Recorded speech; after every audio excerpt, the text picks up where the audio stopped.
best of Indiana County, WCCS AM 1160, 101.1 FM. Good morning. Bill Geiger is with us. And Bill, you brought a guest with you this morning. I did, Todd. Thank you. Yeah, I'm here with Marie Olson. I'm here talking about the Luxury Raffle, and Marie represents one of the organizations that our Rotary Luxury Raffle is supporting this year with our proceeds. Mm-hmm. We should advise folks that they can join us on Facebook Live right now if they'd like and get a look at these two rascals in the studio with us this morning. Marie, good morning. Good morning. It's good to have you with us here today. I'm going to ask you to get a little bit closer to that microphone there. It can pull up, too. There you go. There you go. Now we're talking. Literally, we're talking. We are talking, yeah. So the Rotary Luxury Raffle. Give me the wins and wheres. The Rotary Luxury Raffle, I have to say, this is our 25th annual Luxury Raffle, so we're really proud.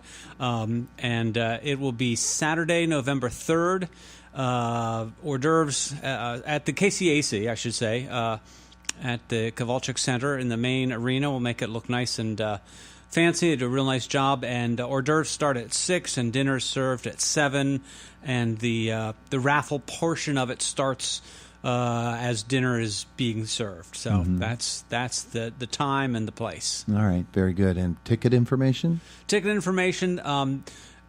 are $200 a ticket, which is a lot of money, but it gets you admission for 2 people, which includes a very nice dinner and entrance into the raffle, and there are some side raffles as well people can also go into, but the main raffle, there are a number of prizes that are awarded, a total of about $15,000 worth of cash and merchandise prizes, including a grand prize of $7,500. So it's a lot of fun. You can win some nice stuff, a little bit of money, and have a nice dinner and a lot of fun with friends, and support some really great organizations in the community. Well, that's the important thing there. They can, I'm sorry, tickets, I should say how they can get them. If they go to our website, indianarotary.org, they can get information on how to contact somebody for tickets. Mm-hmm. So you mentioned more than one organization benefits from this through the largesse of the Rotary. Correct, yeah.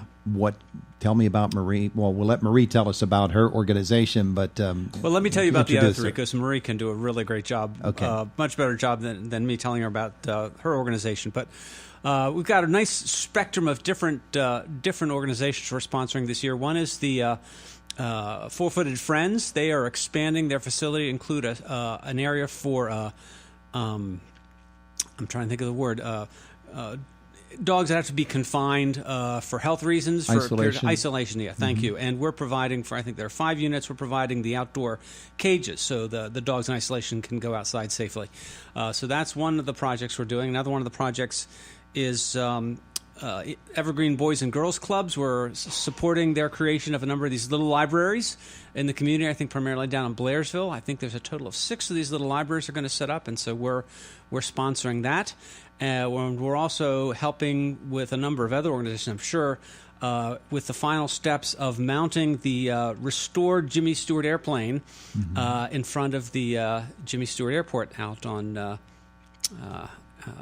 outside of town. Airport Road. Airport Road. That was how appropriately. So those are 3 we're helping kids with the Boys and Girls Clubs. We're helping support our raise up a local favorite hero, Jimmy Stewart, and also with the animals with Four-Footed Friends, and a very different and important mission that we're supporting with the Indiana Community Garden. All right. Well, let's talk with Marie a little bit. Marie, tell me about it. Well, thank you to the Rotary Club. We will be able to further our mission of education in the garden. The grant that's going to be provided to us is going to help us with signage. We have many components in the garden. We have we try to do things that are very sustainable, and we like to educate the people that come to the garden, which are hundreds of people coming every year, about what we're trying to do. So we have rain barrel system that we use to water our plots. We have a bat house that takes care of insect. We're going to have a weather computerized station, and we have a compost station. So we're going to provide signage for all these different projects that help the garden to be sustainable. Wonderful. Now, for folks who don't know, where is the community garden? So the community garden is located in Mac Park. Mm-hmm. It covers a little more than 1 acre. It has an individual plot that people can rent on a yearly basis. And we have community plot too, that anybody from the community, as long as they come and be part of the garden, can help with and can harvest from. So different organizations actually have their plots, and then there's a community plot. We have several community plots. Uh-huh. Yes. All And right. so we produce quite a bit of food, and twice a month we harvest for a local food bank. I know that Bill mentioned children's organizations. The community garden has a special heart for children as well, doesn't it? Yes. We have a program in the summer, like every week. We have one of our volunteers, Chloe Drew, who does a lesson for children. So there's a group of 10 to 15 children, and they get educated on the benefits of growing a garden, and they learn how to plant seeds, and then they watch the seeds grow and take care of them, and then they harvest and get to eat produce that they grow themselves. Yeah, and for them it's probably a first, and so probably very exciting for them. Speaking of excitement, what did you as an organization feel when you learned that the Rotary was going to help you? We were very excited and grateful. Yeah. Because having the signage in the garden are very important. Yes, I didn't mention we're going to have one also for all the native plants that we are growing. Okay. Because native plants are pollinator friendly, so we in the summer the garden is so beautiful because we have bees and butterflies and it's so much full of life. We are creating like an eco-diversity that is very beneficial for a garden.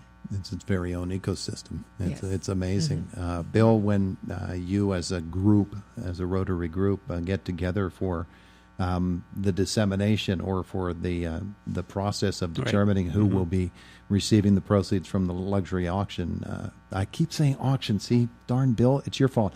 Raffle. Raffle. Yeah, the raffle. I'm sure that there are some really tough decisions to make, but there are. And we got more applications, as we almost always do, more applications than we could really address, because we like to really, with our contribution, we like to make a significant impact, and so we like the grants to be of some significant size. But again, one of the things, I mean,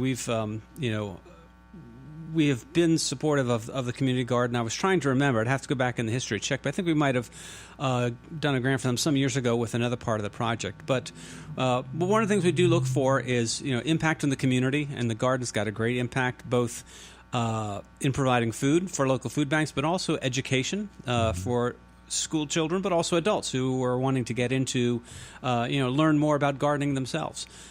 So it really has an important impact in the community, and it's a lovely garden there right on the corner as people are coming up 6th Street too. So it's a nice, has some nice curb appeal as well. But and we also it's something that addresses sort of environmental concerns, which is something we comes up with a number of the applications we receive, and that's certainly an area we're eager to find a way to support. So, is there a deadline for folks who want to get their tickets? Before they're gone. Okay, then. the sooner the better. They can, I said, go to indianarotary.org, or they can call me. My phone number is 724-422-5038, and I'll be glad to get a ticket to anybody who's interested in attending. And what are some of the raffle items that we'll be looking at that night? There's a number of smaller cash prizes in addition to the grand prize of $7,500. I think we'll have 4 drawings for a $500 cash prizes. We have a finery gift certificate. Some of the local businesses are very supportive. Some very nice, fine men's and women's watches from Luxembourg's. We have a beautiful new painting done by Indiana artist Mark Altrogi. We featured one of his paintings last year, and we're really fortunate, grateful to him and to the Artist's Hand for allowing us to present as a prize his new painting of Jimmy Stewart statue in front of the county courthouse. It's a beautiful picture, and we're really thrilled we can offer that as a prize. We have a big a grill that we'll offer. That was a popular prize last year. This year we're using I guess the thing is grills that use wood pellets, because you can also use it as a smoker, and so that's a hot new item that we'll be offering, and a big screen TV. So these are just a few of them. Oh, and the reason you got confused with auction is we do have a silent auction as an additional part of the event, and one of the prizes in the silent auction is going to be a framed, signed photograph of Jimmy Stewart. Oh, so that'll be a nice prize for the person who makes the winning bid. just verify for me. Did you just say the grill would be a hot item? Yeah. You've been here before, haven't you? I just needed to make sure I heard that because I was not sure. So the auction. I did it again. The raffle. The raffle. And auction. And auction. I win. Right. I win from that standpoint. Is again when? Saturday, November 3rd. Dinner starts at 7, hors d'oeuvres at 6 at the Kowalczyk Center in the main arena. Yeah. And for folks who don't know about Rotary, because we haven't really said who Rotary is during this visit, give us a little thumbnail of what Rotary is and what Rotary does. Rotary is one of the oldest service organizations in the country. It's founded in, I think, 1917 by a few businessmen in Chicago. Now has over 1 million Rotarians around the world. And our club, like almost all the clubs all around the world, are very involved. Our club is very involved in the local community, but also Rotarians internationally have done some amazing work.